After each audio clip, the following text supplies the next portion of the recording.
Hey y'all, today we're going to do some prep work on the forested area.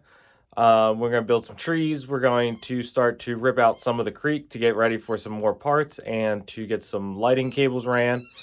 And so that's, I think, about all we're going to get through today. But just moving forward on this forested area. So let's go take a look at some trees. Okay, so in my video the other day, I said we were going to, I showed you how I was looking for some parts from these trees. And shockingly, these came in already. This was like within less than a week. So that's super cool. But you know, right now it kind of looks like fall threw up. So I gotta sort this a little bit. I'm not gonna sort too crazy because again, I'm gonna reuse most of this. So I'm not gonna go too crazy on my sorting, but I do need to sort this a little bit. So I'm gonna do that first, and then we'll talk about what we're gonna do for trees. All right, we got this all rough sorted. I'm going to start building trees. I'm going to just mirror what has been done on the A-frame cabin to start, and then I'm going to do a couple others. So I'm going to jump into just building the ones that are on the A-frame because, again, that's what most of these pieces are from. And so I think it's easier for me to just copy what's been done rather than try to create something new. And so I'm just going to build a couple. I think I got enough to make 2 of each of them. Or 3 of each of some. I think it's 2 of each at least, with some extra pieces. So I might fix them up a little bit, or maybe make an extra 1 or 2. But that's what the first task is to just go ahead and replicate what's already been done. Okay, so not trees. I made a little bit of an error when I was ordering parts. I forgot to use these guys and to use these guys. I need to order 3-length axles like this. But in 3, this is a 4. And so I forgot that. And I have none in my stock. So I went ahead and created leaves at least, placed an order for those 3 lengths, and they'll be here eventually. I'm not going to be ready for the trees anyways, and this is definitely the most time-consuming part of making these trees.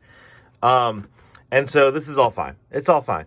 So I'll hopefully have parts in the next couple days to finish these, and these can sit in the trays for right now. Let me show you the couple other trees I want to make, and then we'll go take a look at the little ripping up project that I want to work on. So these are not new to my layout. You've probably seen these before. I use a lot of these in that like waterfall area. It's just a bunch of these stacked upside down, and then various size bars stuck in the bottom. You can also use the, I guess it's technically antenna. You can also, whoops, I just threw that across the desk. You can also use those if you want, if you don't want to use a stud or something to connect them at the bottom.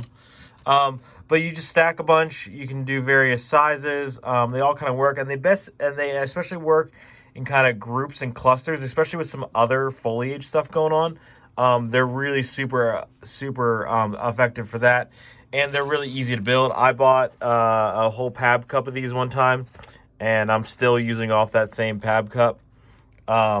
So these are really cheap for me to make. I don't know about buying parts if you had to actually buy parts, but buying these off the pab wall, super easy, super quick, super effective. Okay, let's take a look at a couple other types of trees. So we've talked before about these. These are some of my favorite new pieces that LEGO's put out.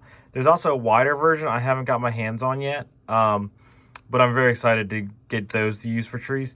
But I am working on 2 different types of I don't want to say types. 2 different variations using this leaf.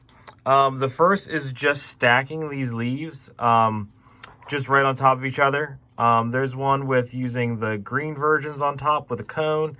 There's one without the green versions on top, and you just kind of stagger them around so that they have leaves kind of going all the way around. The other version is based off the Tranquil Garden version of these, and you use these 2x2 round plates, stack them on there, and then just keep stacking them up. I use a rod down the middle to keep them all together. You can use, okay, so on top of this, you can either put another one of these guys, or you can put a round jumper tile with that stud in the middle. And then you can actually connect them.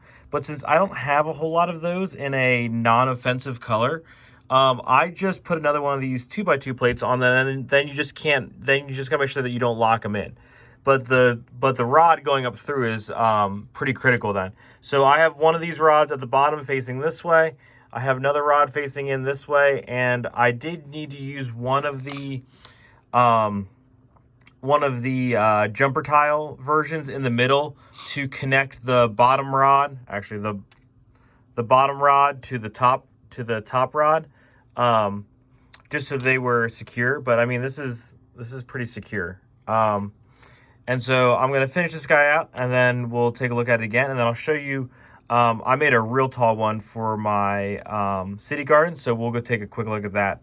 But let me go ahead and finish this guy out, and then we'll go take a look at them. Okay, so you can see this one's definitely a little bit higher. I can also make these a little bit taller as far as the trunk goes. But at the very top, you do individually stack to kind of get that little bit of a terrace up to the top, and then the cone on top, obviously. Over here, in the Tranquil Garden, which is where this is originally from, you can see that's where that is. And then way back there, let me zoom in. That one's just a little bit taller. I think it's, I think the front one was only 6 or 7 layers. I think that one's like 10 layers. So anyways, just different heights on those is definitely a good way to add variety to them. Here's those other ones that I talked about. Again, kind of grouping them in with all the other stuff looks good, and kind of grouping them together, I think, to create a little bit more dense foliage looks pretty good as well. But so anyways, so there's some pine trees. And so between these, and then the ones I need to finish once I get the trunk parts, I think that'll be decently dense foliage as far as trees go. Okay, so let's go over and take a look at the creek and talk about my grand plan that I need to do. Okay, so if you've been following along for a while, you know I've been working on my beach project.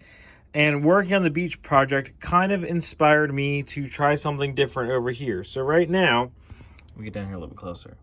You can see I have tile, and then a plate, and then another plate, which is the top plate. And so what I'm thinking about doing is removing most of this through the center here. I'm still going to leave it pretty steep curved here underneath the tracks. And I might build this into being a little bit more like rock along here. But I think throughout this whole area here and this kind of whole area here, I'm actually going to slope it down and up.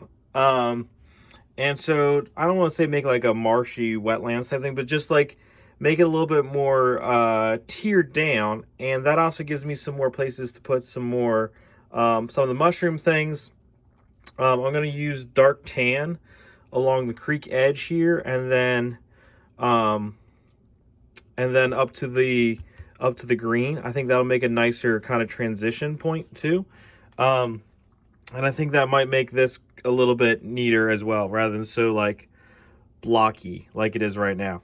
So I'm gonna pull up a whole bunch of things that I worked a whole lot of time on, but that's part of the process. So I'm gonna go ahead and start pulling that up. The other thing that I realized too is if I'm gonna put mushrooms or the flickering mushrooms on both sides of this creek, I need to cross wires underneath here, and so I need to pull some of that up to do that as well.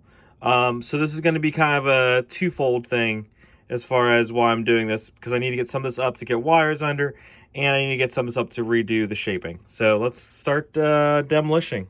So I started doing this, but I really need to wait for my dark tan plate. So this is where I'm going to stop for today. But you can see here, I sloped this down with some rock because it's kind of like coming off from this little tunnel thing from where the train tracks cross.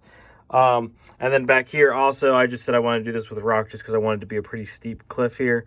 Kind of ties in with that. But so you can kind of get the idea here. I'm doing it just like I did the beach, just much more narrower. So all the rest of this I'll do, this will be dark tan, this will be dark tan, then this will be green for all this other area. And it will be various different depths of how much of each layer, all the way along, and so on and so forth.